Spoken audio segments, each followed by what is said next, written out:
everybody. I'm Dr. Kristen Donnelly, one of the good doctors of Abbey Research. Here at Abbey Research, we deeply believe that curiosity can change the world because it's honestly the only thing that ever has. Humans saying, I wonder if, or what if I push this, or what does this taste like, is kind of the ways that we've moved humanity forward.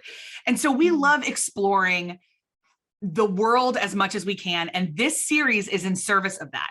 It's called Welcome to My World. And I get the incredible opportunity to chat to folks from all over the place who are different than me, which is literally every person, about something in their life that if we knew about it, we would understand the world better. Our human experience would be richer. And today's guest is no exception at all. I'm talking to another Clubhouse friend. Today, I'm joined by Jana Osofsky, who I just mentally refer to as Pinterest Queen. And we'll get into that in a minute as to why I think that. She is a marketing expert and Pinterest educator for online coaches, course creators, service providers. And we'll get into all that. She helps her clients and students automate audience growth, which Lord, don't we all need that, to get a steady stream of targeted leads. And I'll tell you what I really appreciate so much about Jana is that she is both gracious and pragmatic. There's nothing about how she teaches that should make anyone feel stupid, which is really, really lovely in a world full of experts that try to teach through shame. Jana is the opposite of that. When she believes deeply that when set up properly, Pinterest can attract soulmate clients with only a small amount of time investment each month. So Jana, thank you so much for joining me.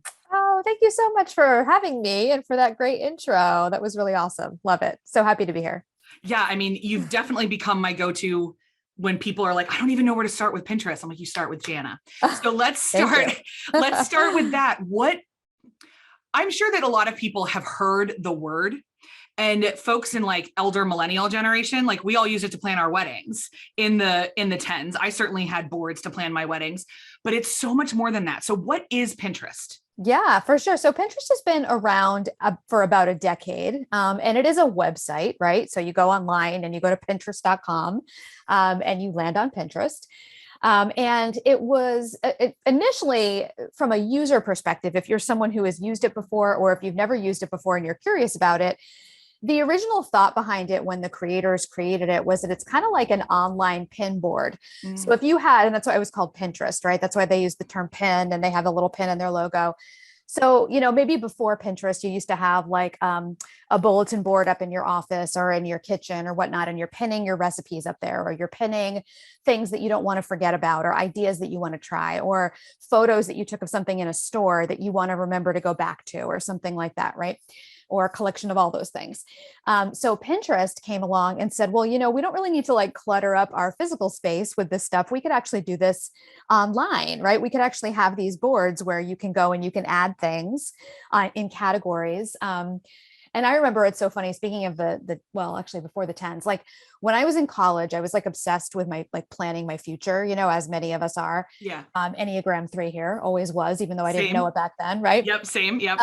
So I had these like notebooks, and they were like 3-ring binders, right? And inside there were these like plastic sleeves that I had gotten from an office supply store, and I'd rip things out of magazines and I'd put them in there, and it was like one book for my career, and like with like articles about resume writing, and one book for recipes for things I was going to cook when I had a kitchen and all that stuff. I love this so much because I had a portable filing cabinet. Yes. Same kind of thing, right? You're like, same thing. I love this. You're like filing away those ideas. Yeah, like literally, I'm sure it's in my parents' basement somewhere, and it has not been touched since the year of our Lord, like 2008. But oh my God, it would be a treasure trove. Yes. Oh man. So cool. That'd be such a fun thing to do. Anyway, but yeah, we digress. I know I don't have those notebooks anymore. I wish I did, but so Pinterest came along and was like, we can take that concept and we can do this online. So now whenever people are on a website, they can pin it to a board, or people go to Pinterest now looking for pins, which are like posts essentially, when they're looking for ideas and inspiration and different things to kind of like make their lives or their businesses better, or to go to plan events or plan a strategy for their business, or to plan something that they're going to do with their family next month, whether it's a trip, or, recipe planning for, March, when you want to maybe try, some low carb eating or whatever it is, right? Yeah.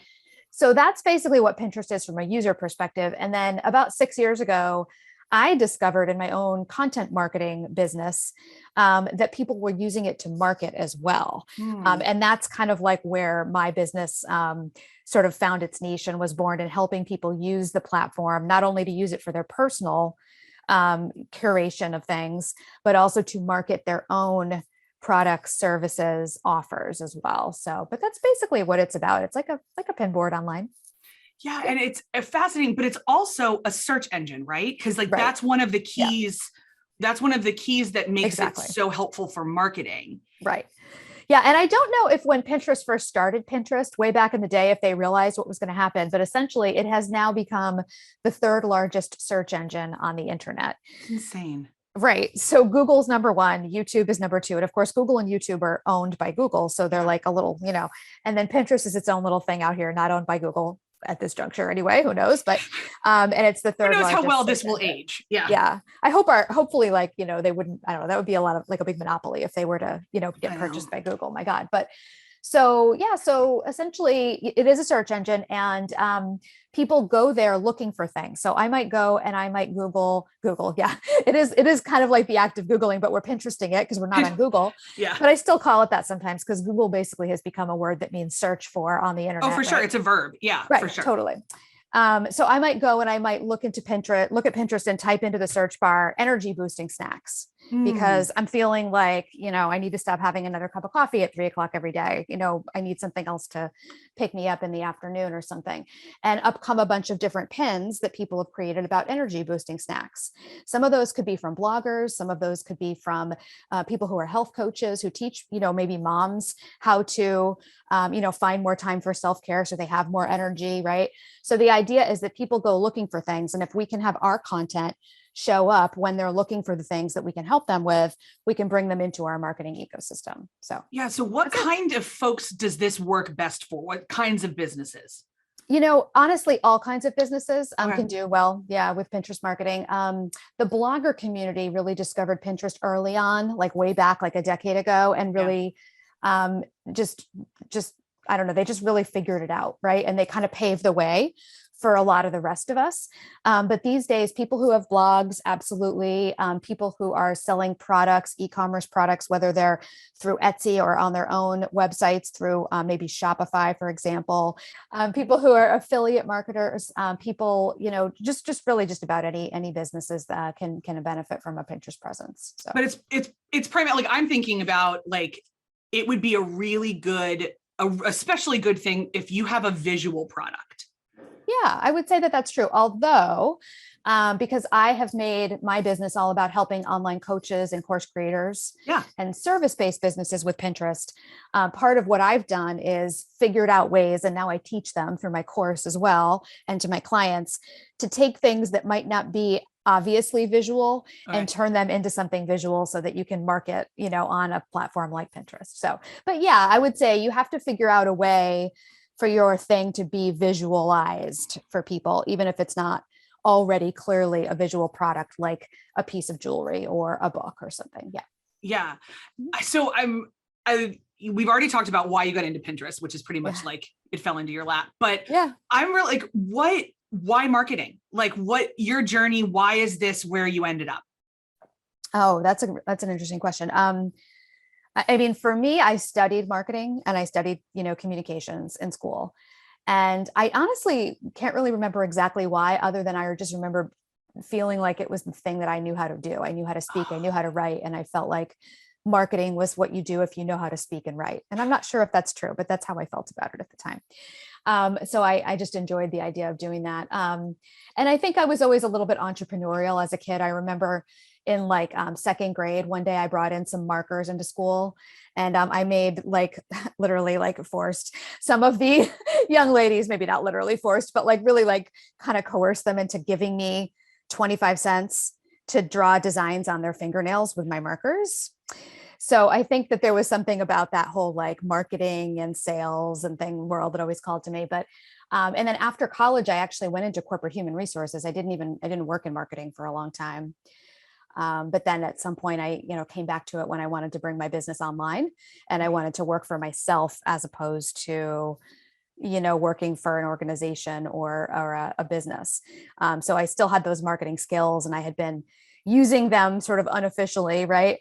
And decided that I wanted to kind of come back to those roots. So I think that's kind of where I ended up, or how I ended up back here in the marketing And what is world. what's your favorite part of your job? I think these days, I have developed kind of a real keen interest and a passion for health and wellness. And because of that, it's kind of a chicken and the egg thing, I think, because I started taking on a lot of clients in the health and wellness space with Pinterest marketing. And when I say health and wellness, it could be, nutrition, fitness, mental wellness, self-care, self-love, relationships, all of those kinds of things that come into that sort of category that Pinterest now calls well-being. Oh, okay. And then meanwhile, a lot of that type of content was becoming more popular on Pinterest. So it was kind of like this time where my interests coincided with something that was trending in the world. And I think these days, the idea that when I have a client or a student who really takes what I teach and puts it into action and does the work consistently, the idea that I'm helping those people to help others feels like that, what I like to think of as like that entrepreneur kind of ripple effect, where it may not be in my zone of genius to help people find 10 minutes at the end of the day to do a nighttime yoga routine so that they can sleep better. But I can use my genius to help people for whom that is their genius to turn around and help others. And I think that's the part that I've started to, in the last few years, that's the part that kind of like helps me, like if I ever have a day where I don't feel super motivated, like when I think about that, it kind of pushes me forward. So that's probably the most motivating thing about what I do. I think that's great because, first of all, there are always days that we don't want to do what we're doing. Yeah. And so to be able to center it in people and in service, I think allows it to be more like renewable in a way. Like it's not tactile to an outcome as much as it is to a mission. Yeah. Yeah. It's all very well put. Yes. Yep. I think about this a lot.